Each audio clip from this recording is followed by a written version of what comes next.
अस्सलाम वालेकुम, मैं हूं अरबाब जहांगीर। आप देख रहे हैं मेरा यूट्यूब चैनल असली खबर विद अरबाब जहांगीर। उम्मीद है तमाम देखने वाले खैरियत से होंगे। और जनाब, पाकिस्तान मेडिकल कमीशन के ख़िलाफ़ अब सिंध के एमडी कैट स्टूडेंट्स का भी सब्र जवाब दे गया है। सब्र का पैमाना लबरेज़ हो चुका है और ये इसलिए हुआ है चूँकि चंद रोज़ पहले एक कमिटमेंट की गई थी डाउ यूनिवर्सिटी के वीसी की तरफ से।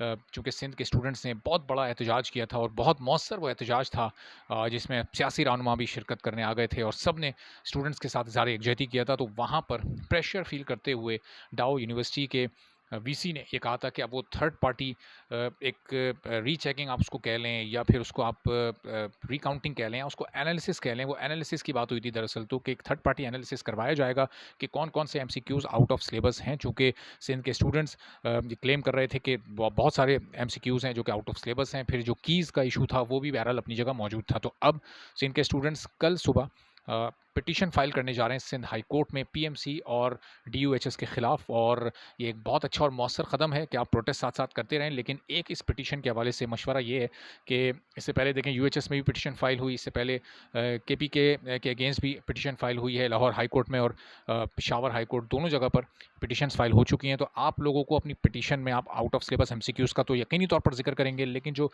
टेस्ट डे वाले दिन इर्रेगुलरिटीज़ हुई हैं उसका लाजमी इस पिटीशन में ज़िक्र कीजिएगा।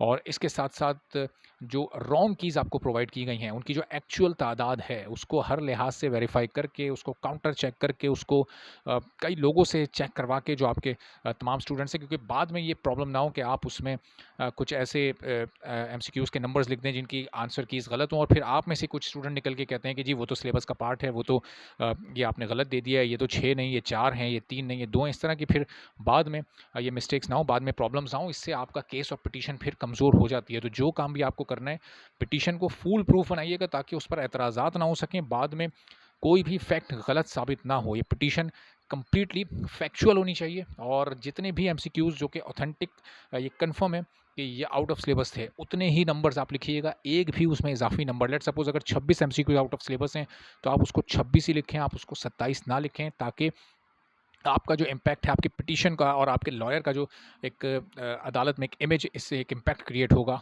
वो बेहतर हो और फिर अदालत से आपके हक में फ़ैसला आना चाहिए। चूँकि अदालत फ़ौरी तौर पर डीयूएचएस के वीसी को और मैनेजमेंट को और पीएमसी को कॉल करेगी। और अच्छा है कि पीएमसी पर प्रेशर बढ़ता जा रहा है और उस कमिटमेंट जो कि आपकी की गई थी वो एक पब्लिकली वो कमिटमेंट हुई थी, तो उस कमिटमेंट को भी इस पिटीशन का पार्ट बनाया जा सकता है कि डीयूएचएस के वीसी ने जनाब कमिटमेंट किया और उसके बाद फिर कोई उस पर फॉलो अप नहीं सामने आ रहा, उस पर क्या अब तक काम हुआ है, ना स्टूडेंट्स को उस पर ऑन बोर्ड लिया गया, ना कहीं किसी मीडिया को उस सिलसिले में बताया गया, उसकी कोई डिटेल्स ही सामने नहीं आई हैं। तो उससे मुताल्लिक क्यों अब तक कोई बात सामने नहीं आ सकी? क्या वो शुरू ही नहीं हुआ? क्या वो सिर्फ एहतजाज ख़त्म करवाने के लिए वो एक लॉलीपॉप टाइप एक चीज़ थी कि वक्ती तौर पर स्टूडेंट्स को खुश करके घर भेज दिया और फिर अपने रूटीन के कामों में लग गए? तो ये इन तमाम चीज़ों को अपनी पिटीशन का पार्ट ज़रूर बनाइएगा और इंशाअल्लाह ताला अल्लाह ताला आपके हक़ में बेहतरी फ़रमाएगा और सिंध हाई कोर्ट से सिंध के स्टूडेंट्स को भी अब यकीनी तौर पर इंसाफ मिलेगा। अगली वीडियो में फिर मज़ीद अपडेट्स के साथ आपसे बात होगी। इजाज़त दीजिए और wish you best of luck. अल्लाह हाफ़िज़।